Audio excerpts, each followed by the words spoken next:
The UK's economy is in a massive freefall, and its government is flopping around looking for a solution. The United Kingdom, home to the Queen, King, and their crown jewels, has always looked regal on the outside, but a closer look within shows a failing economy left by incompetent politicians. In this video, we'll be breaking down the financial traps and mistakes that have put the UK in the predicament they're in right now, and learning the problem is the first step in finding the solution. So stick around until the end of the video to get the full picture.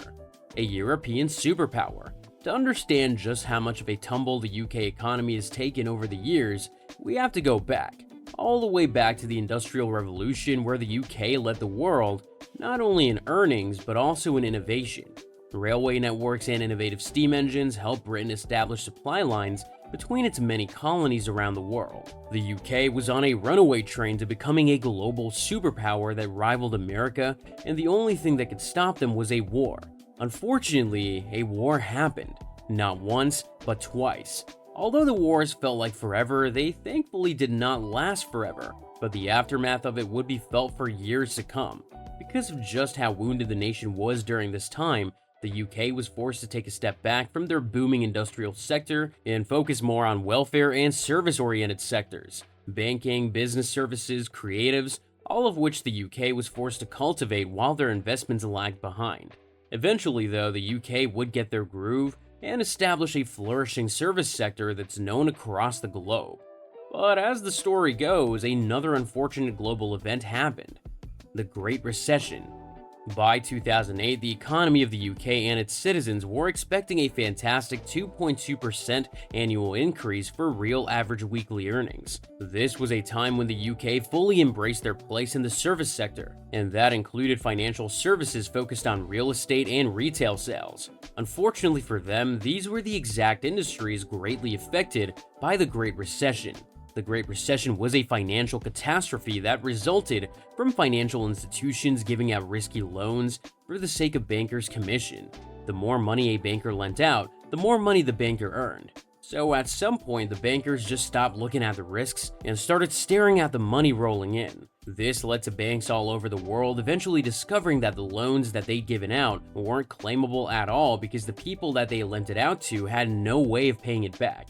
This devastated the UK specifically because this meant that banks were suddenly bankrupt with no more loans to give out. Considering that financial institutions had become the bread and butter of the UK, many citizens were now left without a job and businesses were left without any customers. An economic domino effect that also led to the UK discovering another flaw in their economic system: investments. Investments are one of the many ways a country can grow, and if handled well, could eventually slingshot a country's GDP to the top 10s. Unfortunately, the UK did not invest their money for the long term, instead of actually elevating their country's overall worth by investing in healthcare, education, and infrastructure.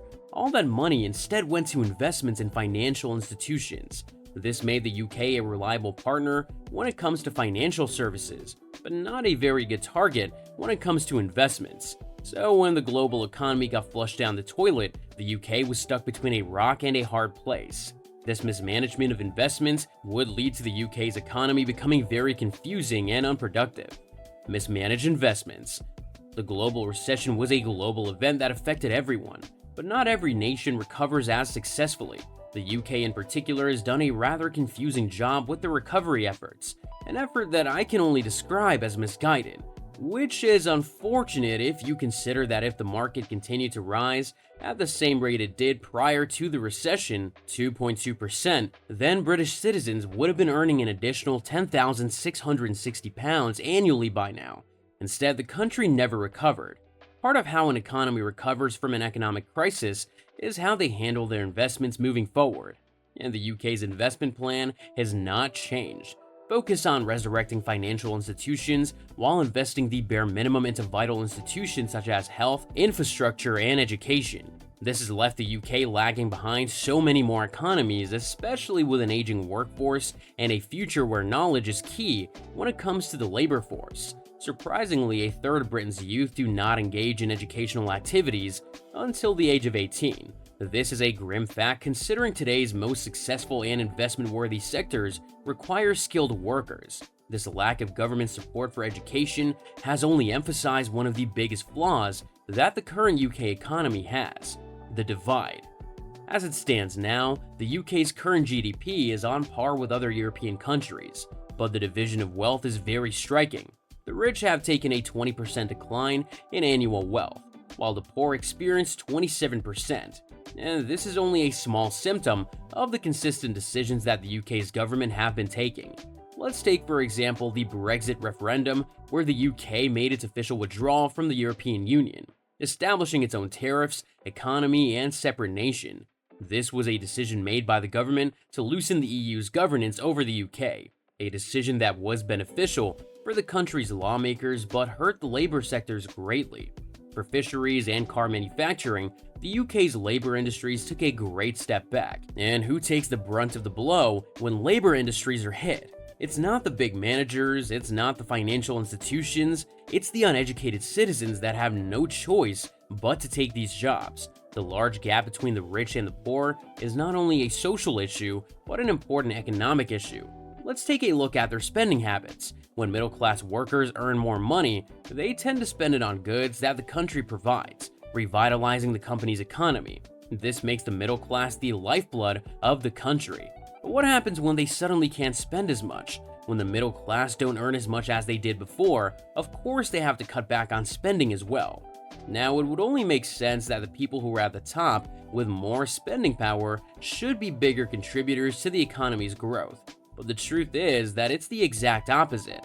People who are richer tend to spend their money to grow their money, investing it outwards into financial institutions and other investments that increase their wealth instead of the country's wealth. So now, where does this put the UK's economy? The way most other economists see it, there is one big change that has to happen: politics. With prime ministers like Rishi Sunak and Liz Truss plunging the country into an ocean of debt and taxes, they have cultivated this short-term election-based mindset.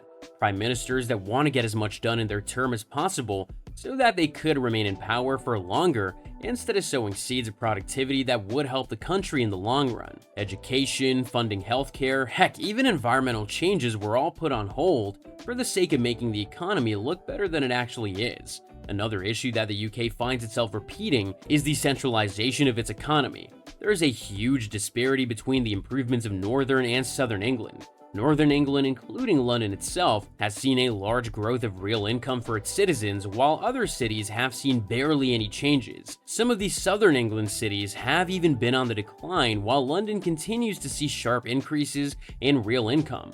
This investment choice also increases the cost of living in northern England cities, as most of the population now flocks to London for better opportunities. A more realistic solution to this would be to diversify their investments, investing not only in London's infrastructure and financial institutions, but also in their smaller cities.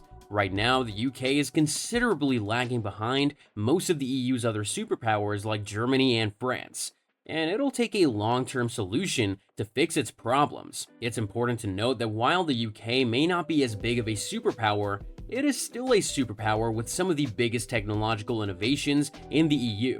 Only time will tell if the next prime minister elected would be able to fully recognize and utilize Europe's strengths and not just use it as an excuse to win the next election.